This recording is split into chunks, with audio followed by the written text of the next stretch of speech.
U.S. general tries to humiliate Malema. Until Traoré takes the mic and changes everything. The International Security Conference in Washington, D.C. was a prestigious gathering of military leaders, defense ministers, and security experts from around the world. The grand ballroom of the diplomatic Hilton Hotel was adorned with flags of participating nations, with the stars and stripes prominently displayed behind the main podium. Crystal chandeliers cast a warm glow over the gathering of power brokers, their light reflecting off polished metals and designer watches. Julius Malema, the fiery South African parliamentarian known for his outspoken criticism of Western powers, had received a surprise invitation as a special observer. His presence alone had sparked controversy among the organizers, with some American officials questioning the wisdom of including such a polarizing figure. In the hotel lobby, journalists had swarmed him, their questions betraying skepticism about his qualifications to participate in such a high-level security dialogue. "Mr. Malema, do you think your lack of military experience undermines your contributions here?" one reporter had asked, microphone thrust forward aggressively. Malema had simply smiled. "Experience comes in many forms. Some know warfare from textbooks and commands. Others know it from living under its consequences." Ibrahim Traoré, the young interim president of Burkina Faso, arrived with a small delegation. At 36 years old, he was notably younger than most attendees, dressed in a simple military uniform without excessive decorations.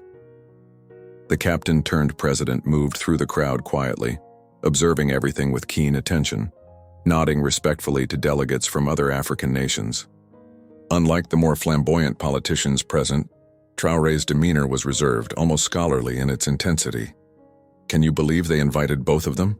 whispered a senior Pentagon official to his colleague, not bothering to lower his voice enough to prevent nearby delegates from overhearing. "Malema's nothing but a rabble-rouser, and Traoré is just another military man playing at politics. Neither belongs at a serious security forum." His colleague smirked, swirling his bourbon. "They talk about freedom and sovereignty while their countries are falling apart. This should be interesting, at least. I expect the general will put them in their place if they try anything disruptive." Malema entered the main conference hall with confident strides, his trademark red beret tucked under his arm. The sea of delegates parted slightly as he moved through, his presence commanding attention despite the obvious disdain from Western representatives. Several high-ranking American and European officials deliberately avoided eye contact, finding sudden interest in their briefing papers or engaging in conspicuously timed conversations with neighbors. The South African took his assigned seat near the back, positioned far from the main delegation tables, unperturbed by the cold reception. Traoré found his place among the delegates, maintaining a composed silence. Unlike Malema, whose reputation preceded him, many attendees seemed unsure what to make of the young Burkinabe leader. Some mistook him for a junior aide rather than a head of state. His eyes, however, missed nothing, tracking the subtle power dynamics playing out across the room, noting which delegations received deference and which were treated as afterthoughts. A Nigerian delegate leaned over to Traoré. "They've seated most African representatives in the back 2 rows, he whispered. "Same as last year. Some things never change." Traoré nodded but offered no comment, his focus intense as he studied the room's hierarchy. General Edward Holtz, the conference's keynote speaker, and a decorated 4-star general with over 30 years in the U.S. Armed Forces, took the stage. His chest adorned with medals that caught the light with each movement. He exuded authority as he adjusted the microphone. At 62, Holtz was considered the embodiment of American military excellence. West Point graduate, combat veteran, former commander of forces in 3 conflict zones, and now the Pentagon's senior advisor on global security strategy. "Distinguished guests, fellow security professionals," General Holtz began, his voice resonating throughout the hall with practiced authority. "Today we gather to address the pressing security challenges of our interconnected world. No nation stands alone in the face of terrorism, cyber threats, and regional instabilities." The audience listened attentively as Holtz outlined American security doctrine, emphasizing the importance of stability operations and strategic partnerships. Slides displayed behind him showed American-led coalition efforts across multiple continents with particular emphasis on technology-enabled counterterrorism operations.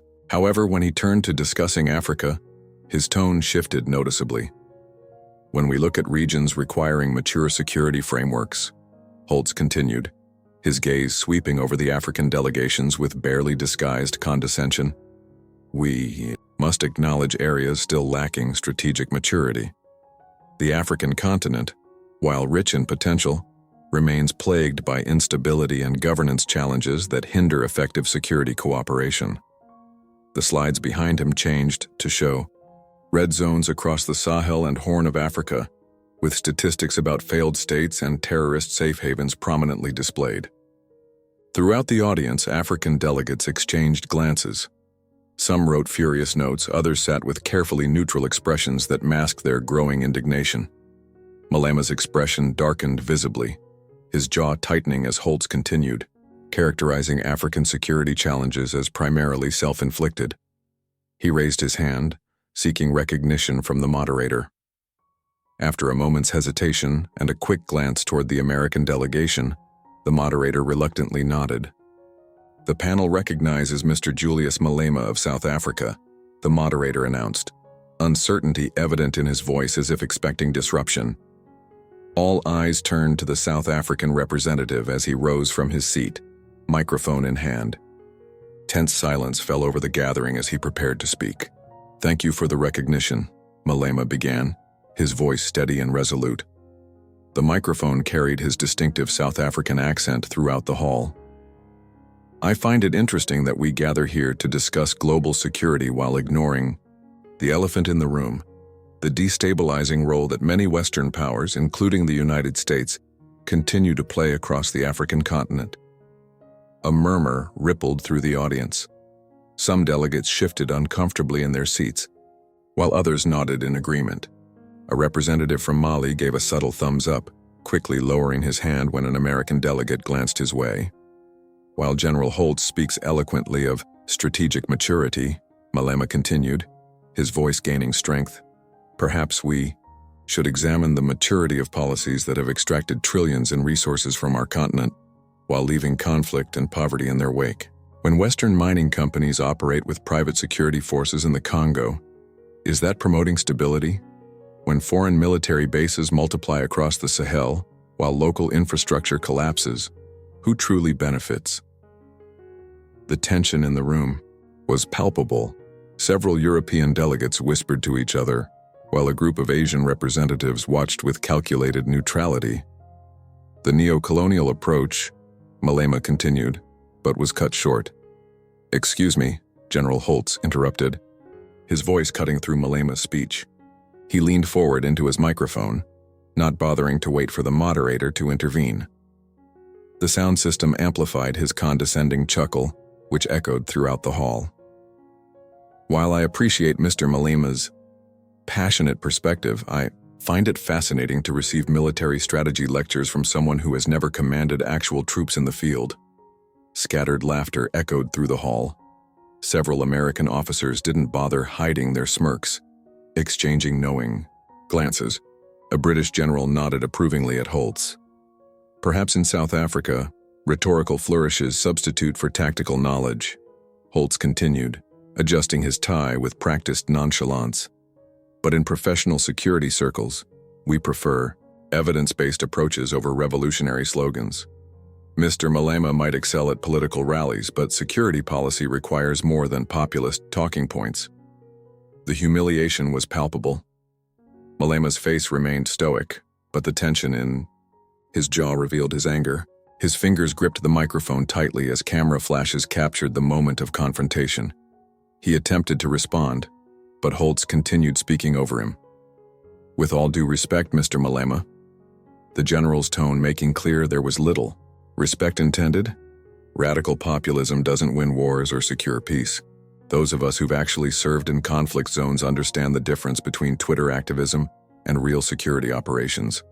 Your speeches may trend online, but they won't stop a single terrorist attack." More laughter followed, louder, this time. Several African delegates looked down at their notepads, unwilling to meet Malema's eyes. A Kenyan representative started to stand, but thought better of it when he saw the room's reaction. The South African politician stood his ground, but Holtz had effectively turned the room against him.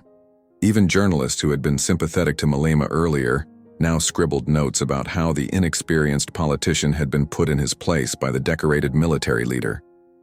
"This isn't a political rally, sir," Holtz concluded with an air of finality, leaning back in his chair with the satisfied expression of a predator after a successful hunt. "This is a serious security forum.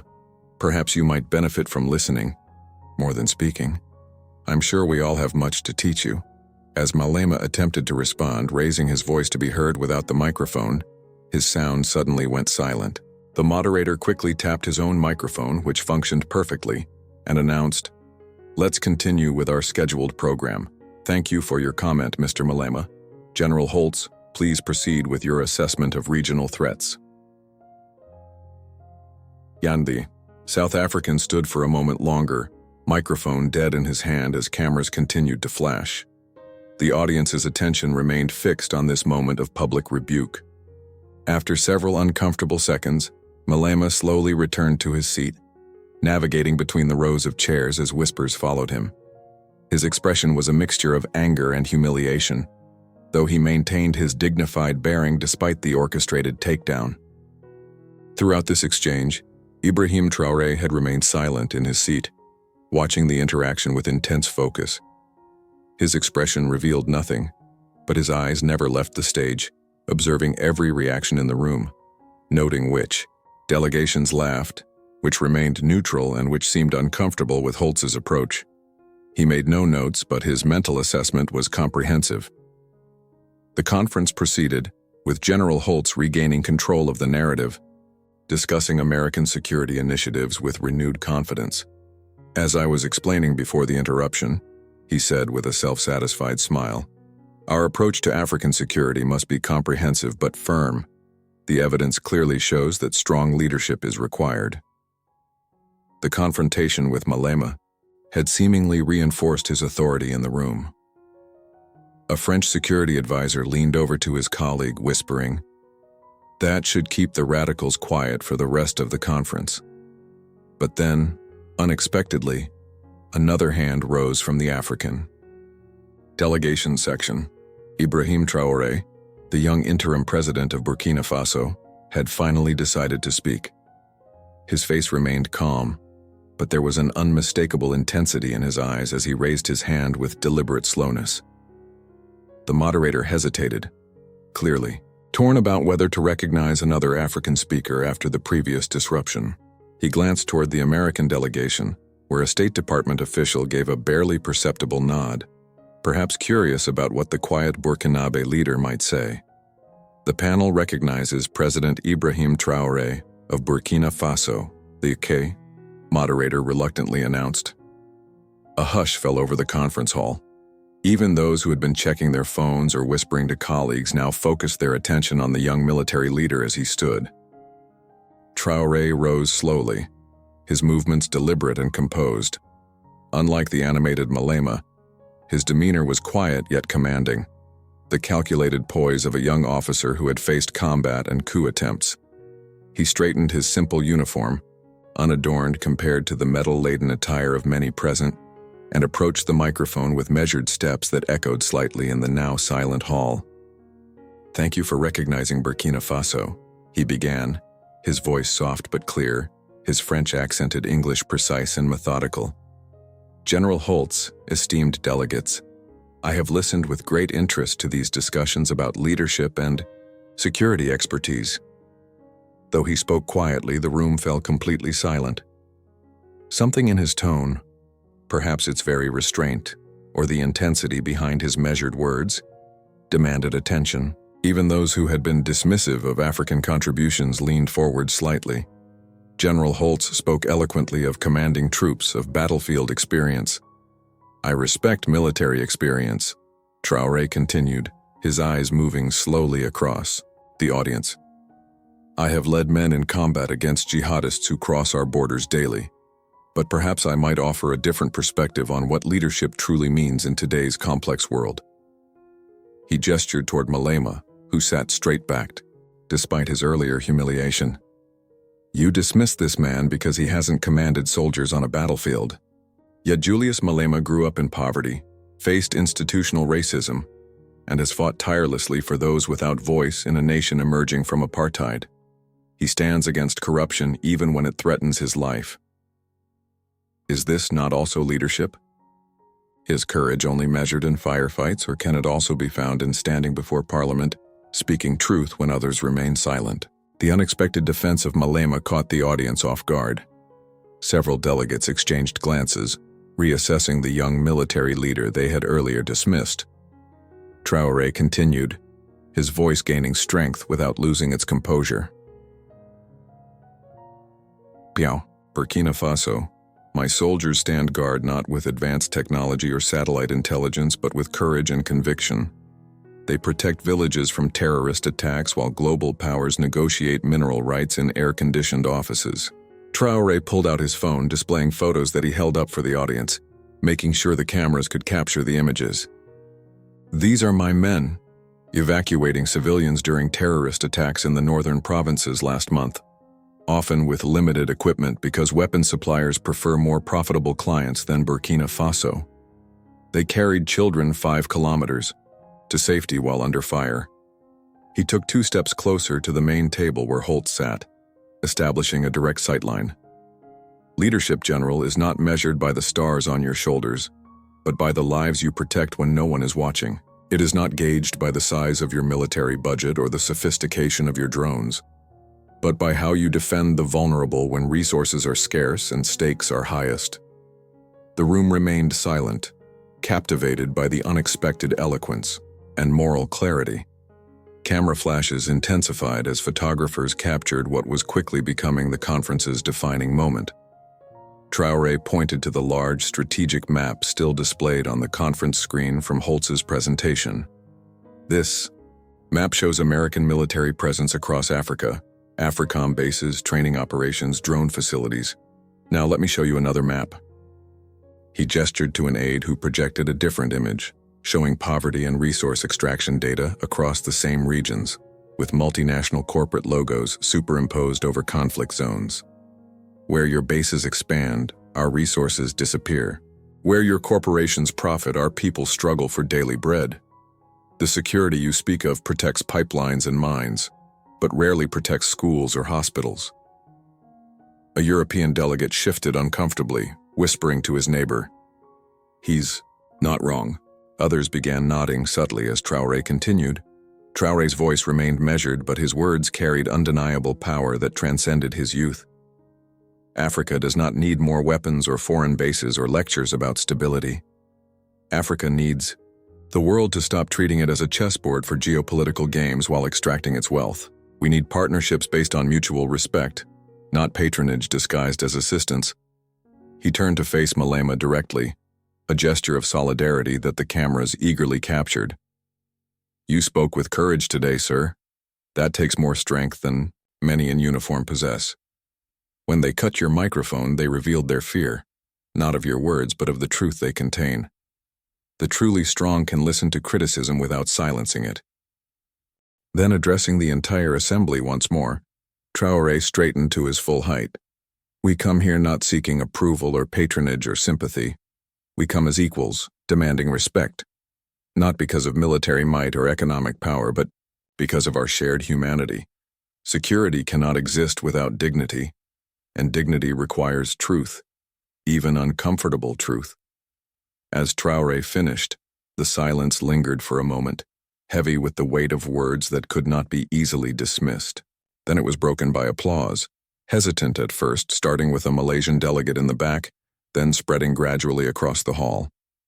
Delegates from various nations, including several European and Asian representatives, stood in recognition of what they had witnessed. An elderly Japanese security expert bowed slightly toward Traoré in a gesture of profound respect. The American delegation remained seated, expressions ranging from visible discomfort to grudging respect. One junior State Department official started to applaud, but stopped when his superior shot him a warning glance. African delegates who had earlier been reluctant to support Malema now stood proudly, their earlier embarrassment transformed into collective dignity. General Holtz, for the first time in the conference, appeared genuinely caught off guard. His face flushed slightly as he adjusted his collar. The narrative he had controlled so confidently had been transformed in minutes, not through confrontation or matching his condescension, but through a moral clarity that made his earlier dismissiveness seem small by comparison. As Traoré returned to his seat, nodding respectfully to the moderator, the dynamics in the room had fundamentally shifted. The moderator, clearly unsure how to proceed after such a moment, fumbled with his notes before announcing a 15-minute recess. As delegates moved toward the refreshment area, the usual hierarchies were temporarily forgotten as many sought to introduce themselves to the young Burkinabe leader who had spoken truth to power with such composure. Within hours of the conference adjournment, smartphone-recorded video clips of Traoré's speech began circulating across social media platforms. What started as shares among African diaspora communities quickly expanded, spreading across continents, with remarkable speed. By midnight, his calm defense of African dignity in the face of Western condescension had resonated far beyond the conference walls, transcending language barriers and political divides. Traoré Truth and Africa Speaks began trending globally by morning, with millions of shares and reactions across platforms. The original conference video, initially viewed only by security specialists, had been clipped, subtitled in dozens of languages, and remixed with emotional music. Young Americans, particularly those from progressive circles, reposted the clips with captions like, "Finally someone telling America what it needs to hear," and "This is what real leadership looks like." A Kenyan artist quickly created a stylized portrait of Traoré that became widely shared as a profile picture by supporters. "I've never seen anything go viral this quickly in diplomatic circles," commented a digital communications expert from Geneva. Usually these security conferences remain in their specialized bubbles, but this crossed over into mainstream culture overnight. Major news networks, initially slow to respond to the social media phenomenon, couldn't ignore the viral moment. By the following day, CNN ran a special segment titled "Diplomatic Earthquake: African Leader Challenges U.S. Military Narrative," featuring a panel of international relations experts debating the implications of Traoré's speech. The backdrop showed side-by-side images of Traoré and Holtz, with viewership numbers climbing as the discussion intensified. "What makes this moment so powerful?" noted a Georgetown professor on the panel. Her analysis quickly clipped and shared. "Isn't just what President Traoré said, but how he said it. There was no ranting, no rhetoric, just measured truth delivered with dignity that was difficult to dismiss. It punctured the artificial consensus that often dominates these forums." Late-night shows seized on the moment. The Daily Show aired extended clips with the host commenting, "Imagine being so eloquent that you can call out a 4-star general without raising your voice once or losing your cool. Meanwhile, I scream at my toaster when it burns my bread. That's the difference between actual leadership and whatever it is I do here nightly." General Holtz, who had expected to be promoting his new book on American security strategy, instead faced unexpected criticism, even from within military circles. A group of retired officers published an open letter in the Washington Post acknowledging that sometimes the greatest service to our nation comes from those who make us confront uncomfortable truths about our global roles. President Traoré's critique merits serious consideration rather than dismissal. The Pentagon issued a terse statement that values diverse perspectives from international partners but declined further comment. Scheduled media appearances by General Holtz were abruptly canceled, citing scheduling conflicts. Malema, back in South Africa, where massive crowds greeted his return at OR Tambo International Airport, gave an exclusive interview to the BBC that further amplified the moment. "What President Traoré did transcends politics or ideology," he explained, standing before supporters waving both South African and Burkinabe flags. "When they silenced my microphone, they thought they had silenced Africa. Traoré showed them that our voice cannot be switched off so easily. This was not about him or me. It was about dignity." Several prestigious universities in the United States, sensing the cultural significance of the moment, extended invitations for both Traoré and Malema to give guest lectures. Harvard's Kennedy School of Government offered to host a special symposium on new African leadership in a multipolar world. Student organizations across campuses organized viewing parties of the full speech, with discussions lasting into the night. Across Africa, the impact was even more profound, transcending the continent's usual political and linguistic divides. Leaders who had previously been cautious about challenging Western narratives publicly praised Traoré's composure and courage. The Senegalese president called it a watershed moment for African diplomacy, while Ghana's Ibrahim Traoré returned to Burkina Faso 3 days after the conference to find thousands gathered at Ouagadougou International Airport. The crowd stretched for miles along the main road, waving Burkinabe flags and holding homemade signs reading, "Our voice, our future," and "Traoré speaks for Africa." Elders in traditional garb stood alongside university students and market women who had closed their stalls for the day. As he descended from the plane in his simple uniform, the roar of the crowd was deafening. Young people climbed onto rooftops and trees for a better view of the man who had stood tall on the world stage. Women performed traditional dances, and drummers filled the air with rhythmic celebration. A group of schoolchildren released doves as his motorcade passed, a symbol of peace that seemed to take on new meaning in the context of his diplomatic triumph. "He showed them that Africa does not need to shout to be heard," said Mariam Ouedraogo, a 67-year-old grandmother who had traveled overnight by bus from a village near the Mali border. "My grandchildren will grow up in a different Africa because of this moment." 1 week later, Julius Malema made his first official visit to Burkina Faso. His arrival was similarly celebrated, with South African flags appearing alongside Burkinabe ones throughout the capital. The two men appeared together at Revolution Square in Ouagadougou, where thousands gathered despite scorching heat that reached 40 degrees Celsius by midday. Water stations had been set up around the square, but many refused to leave their spots, fearing they would lose their vantage point. What happened in Washington was not about two men, Malema told the crowd, his voice carrying across the square without need for amplification as the assembled masses fell silent to hear him. It was about a continent finding its voice. For too long, they have spoken about us without us. They have decided for us without us. They have judged us without understanding us. That time is ending. Children sat on their parents' shoulders, straining to see the South African firebrand whose humiliation had become vindication. Market vendors circulated through the crowd selling hastily printed T-shirts bearing the faces of both men and quotes from Traoré's speech. Traoré, standing beside Malema, raised his hand for silence before announcing the formation of the Pan-African Cooperation Initiative, a new framework for inter-African collaboration explicitly designed to operate independently of Western influence or approval. The crowd erupted in cheers that echoed off the surrounding government buildings. "Our resources should build our schools, not foreign bank accounts," Traoré declared, his voice stronger and more passionate than in Washington, yet still maintaining its dignified restraint. "Our partnerships should serve our people, not distant shareholders. Our future should be written by our hands, not dictated by those who see us only as markets or security threats." Government representatives from Mali, Niger, and Ethiopia immediately expressed interest in joining the initiative. Within days, working groups were established to develop frameworks for resource sharing, security cooperation, and economic development that prioritized African interests rather than colonial legacies. "This is not about isolation," explained Traoré at a press conference following the announcement.